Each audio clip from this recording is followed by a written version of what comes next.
안녕하세요. 계시록 16장 8절로 9절 말씀 보시겠습니다. 넷째 천사가 그 대접을 해에 소돔에 해가 권세를 받아 불로 사람들을 태우니 사람들이 크게 태움에 태워진지라. 이 재앙들을 행하는 권세를 가지신 하나님의 이름을 비방하며 또 회개하지 아니하고 주께 영광을 돌리지 아니하더라. 아멘. 이 시간에도 하나님의 징계의 연단에 대해서 말씀드리고자 합니다.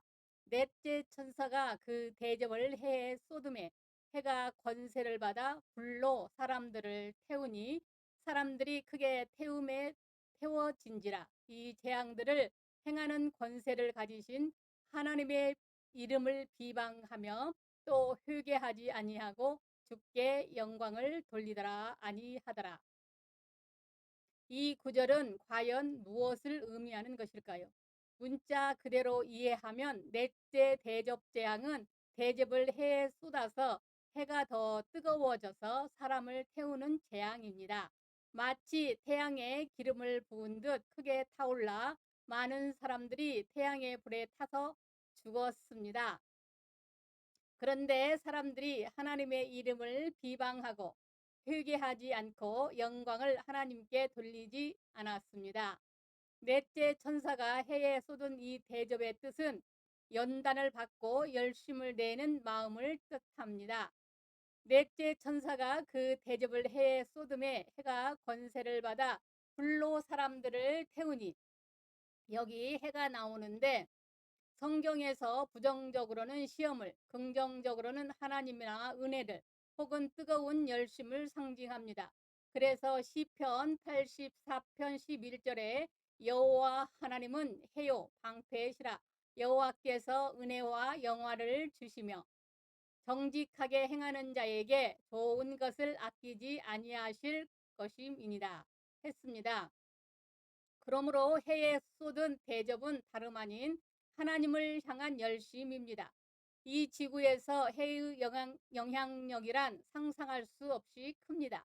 만약 해가 조금만 지구와 떨어져도 지구 전체는 북극보다 더 차갑게 꽁꽁 얼어붙는 겨울이 되고 맙니다. 반대로 해가 조금만 더 가까우면 이 지구는 불덩어리가 되어 어떤 생명체도 살아갈 수 없는 지옥이 되고 맙니다. 그러므로 해가 권세를 받아 사람들을 태운다는 것은 그만큼 하나님과 가까워지는 하나님을 향한 열정을 말합니다.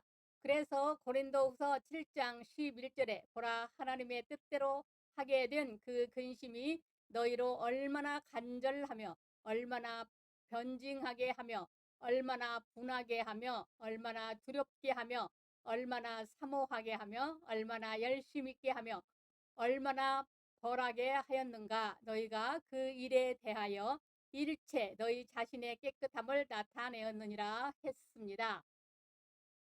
바울은 1차 말씀으로 징계했지만 이처럼 징계가 하나님의 뜻대로 하는 근심입니다. 예수님의 열심을 보세요. 요한복음 2장 17절에 제자들이 성경 말씀에 주의 전을 사모하는 열심이 나를 삼키리라 한 것을 기억하더라. 한 대로 말씀도 목숨보다 아끼지 않았습니다. 해가 권세를 받아 사람을 태우듯 그 열심히 자기를 불태웠습니다. 바울도 고린도후서 5장 13절로 14절에 그리스도의 사랑이 우리를 강권하신다고 했습니다. 여호수아도 갈렙도 열심했기에 다른 정탐꾼들과 같은 잡생각을 다 몰아낼 수 있었습니다. 그러나 잠언 26장 13절에 게으른 자는 길에 사자가 있다, 거리에 사자가 있다 하느니라. 이건 열심 없는 게으른 자의 소리입니다. 연단은 우리로 하여금 정신을 차리고 근신하여 신앙생활하게 합니다. 연단은 이방인들의 비방을 몰고 올 수 있습니다. 9절 이 재앙을 행하는 권세를 가지신 하나님의 이름을 비방하며 달라져도 너무나 달라지니까 핍박이 옵니다. 디모데후서 3장 12절에 무릇 그리스도 예수 안에서 경건하게 살고자 하는 자는 박해를 받으리라 했습니다. 시편 42편 고라 자손들이 마스길에서도 그런 간증이 나옵니다. 마스길이란 교훈을 주는 노래를 가리킵니다. 시편 42편 1절로 4절에 하나님이여 사슴이 시냇물을 찾기에 갈급함같이 내 영혼이 주를 찾기에 갈급하나이다. 내 영혼이 하나님 곧 살아계시는 하나님을 갈망하나니 내가 어느 때에 나아가서 하나님의 얼굴을 배울까.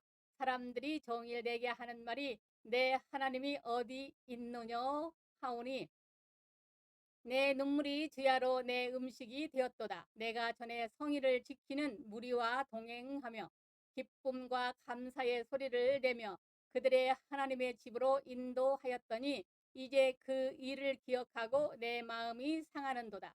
즉 현재에 내가 당하는 고난을 보고 전에 내가 전도하던 사람들에게 비방이 되었다는 것입니다.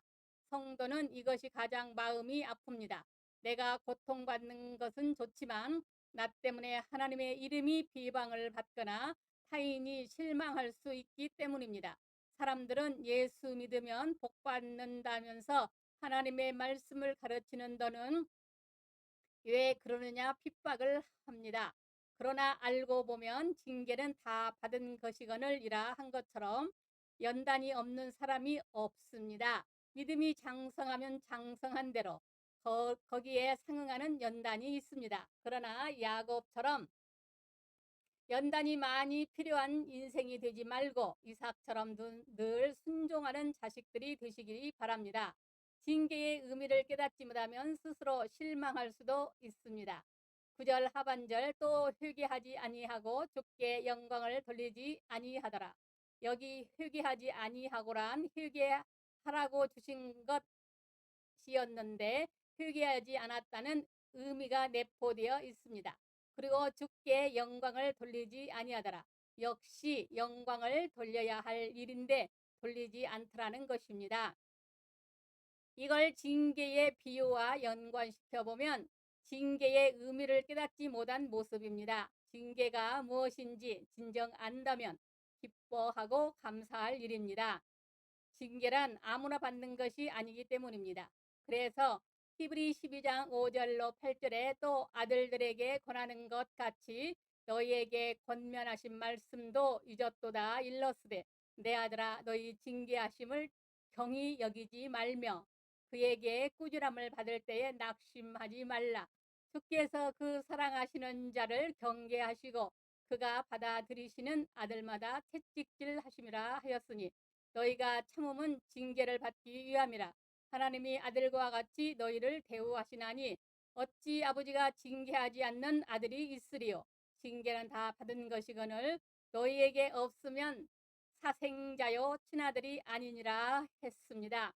욥기 7장 17절로 19절에도 사람이 무엇이기에 주께서 그를 크게 만드사 그에게 마음을 두시고 아침마다 건증하시며 순간마다 단련하시나이까. 주께서 내게서 눈을 돌이키지 아니하시며 내가 침을 삼킬 동안도 나를 놓지 아니하시기를 어느 때까지 하시리까 했습니다. 그뿐 아니라 우리를 온전케 하시고 거기에 맞는 복을 주시기 위한 하나님의 특별한 정입니다. 그래서 야고보서 1장 2절로 4절에 내 형제들아 너희가 여러 가지 시험을 당하거든 온전히 기쁘게 여기라.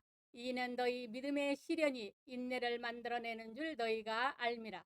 인내를 온전히 이루라. 이는 너희로 온전하고 구비하여 조금도 부족함이 없게 하려 함이라 했습니다. 사랑하는 여러분, 우리는 하나님의 선택받은 특별한 하나님의 백성들이요. 우리가 누릴 하나님의 복은 영원합니다. 그 복을 누리는 주인공이 되게 하시기 위해서 하나님께서는 지금 교회를 통해서 말씀으로 훈련하시고 징계를 통해서 우리 자세와 믿음을 훈련하고 계십니다. 현재의 불만족과 고통이 하나님의 징계의 연단이라고 깨닫는다면 그는 가장 복된 자입니다. 그러므로 우리 모두 더욱 정신 차리고 근신하여 해가 권세를 받아 사람을 불태울 만큼 열심을 내어 주님을 섬기는 복된 성도들이 다 되시기 바랍니다. 감사합니다. 우리 주 예수 그리스도의 이름으로 사랑하고 축복합니다. 아멘.